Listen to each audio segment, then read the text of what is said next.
क्या समय सचमुच तेज हो गया है? 1500 वर्ष का रहस्य और युग परिवर्तन।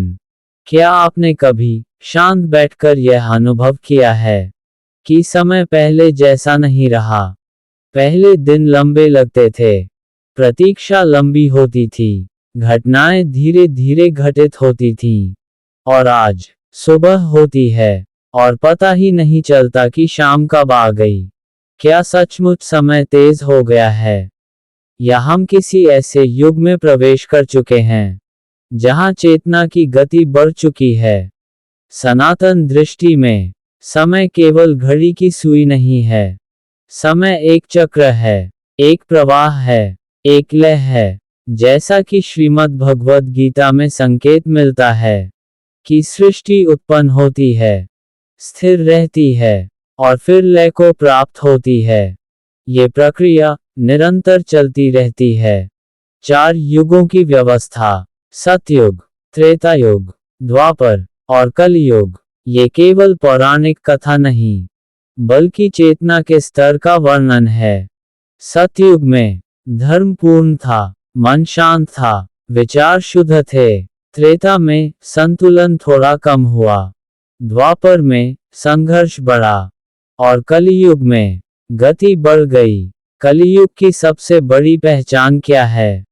अधीरता, अस्थिरता और कर्म का तीव्र परिणाम। पहले कहा जाता था, कर्म का फल जन्मों बाद मिलता है।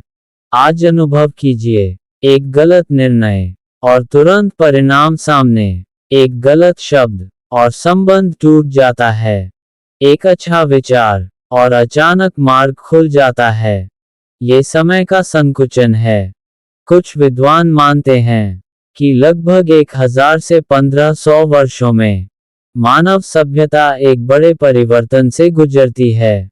इतिहास उठाकर देखिए, लगभग हर 1500 वर्षों में धार्मिक संरचनाएं बदलती हैं, राजनीतिक सीमाएं बदलती हैं, सभ्यताओं का उत्थान और पतन होता है। लगभग 1500 वर्ष पहले विश्व के कई भागों में नए धार्मिक विचारों का विस्तार हुआ, साम्राज्यों का पतन हुआ, नए शासन बने और अब फिर लगभग उतना ही समय बीत चुका है। आज क्या हो रहा है? तकनीक मानव बुद्धि से भी तेज हो गई है। कृत्रिम बुद्धिमत्ता निर्णय ले रही है। डिजिटल संसार वास्तविक संसार से अधिक प्रभावशाली हो गया है। रिश्ते स्क्रीन पर बनते हैं और स्क्रीन पर ही टूट जाते हैं। धैर्य घट गया है, इंतजार समाप्त हो गया है। सब कुछ अभी चाहिए। ये केवल सामाजिक परिवर्तन नहीं है, ये चेतना का परिवर्तन है। जब नदी समुद्र के पास पहुंचती है तो उसकी गति तीव्र हो जाती है। वैसे ही जब कोई युग अपने अंतिम चरण में होता है तो घटनाएं तीव्र हो जाती हैं। प्राकृतिक आपदाएं बढ़ती हैं, मानसिक तनाव बढ़ता है, परिवारों में मतभेद बढ़ते हैं और मनुष्य भीतर से खाली महसूस करने लगता है।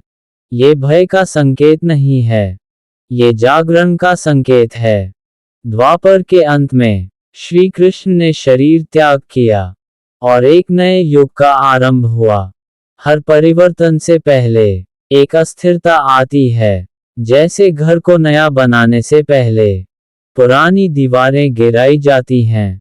वैसे ही जब चेतना को ऊपर उठाना होता है तो पुरानी संरचनाएं हिलती हैं।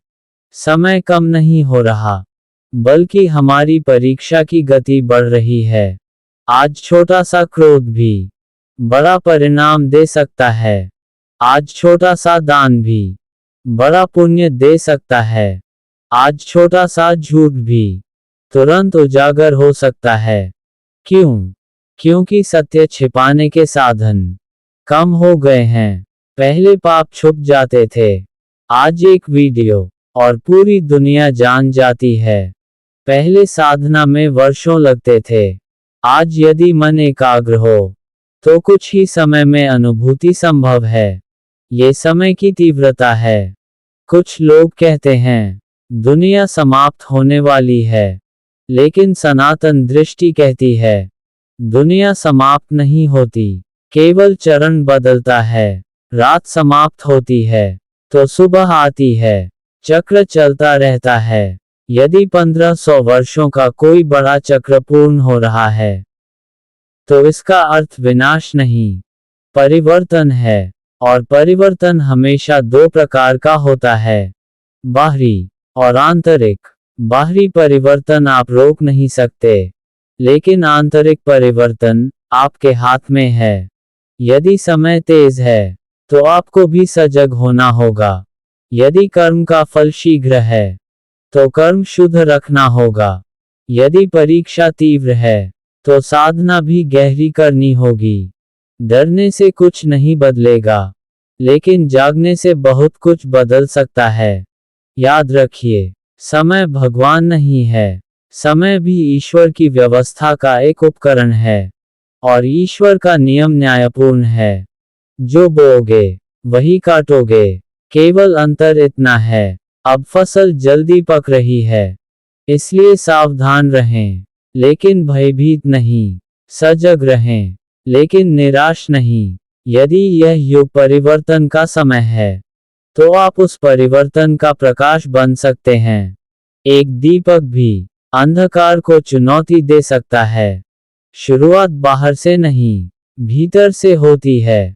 अपने विचारों को शुद्ध कीजिए, अपने कर्मों को सरल कीजिए, अपने हृदय को करुणा से भरिए। समय की गति चाहे जितनी तेज हो, धर्म का नियम स्थिर है, और जो स्थिर है, वही अंततः विजय पाता है। शायद समय कम नहीं हो रहा, बल्कि हमें याद दिलाया जा रहा है कि जीवन अनमोल है, क्षण अनमोल है, और चेतना का जागरण आवश्यक है। अब प्रश्न यह नहीं है कि 1500 वर्ष का चक्र समाप्त हो रहा है या नहीं। प्रश्न यह है, क्या हम अपने भीतर के अंधकार को समाप्त कर पा रहे हैं? यदि हाँ, तो हर युग आपके लिए सतयुग है। यदि नहीं, तो कोई भी युग शांति नहीं दे सकता। समय बदलता रहेगा, युग बदलते रहेंगे, लेकिन जो स्वयं को बदल लेता है, वही सच्चा विजेता है।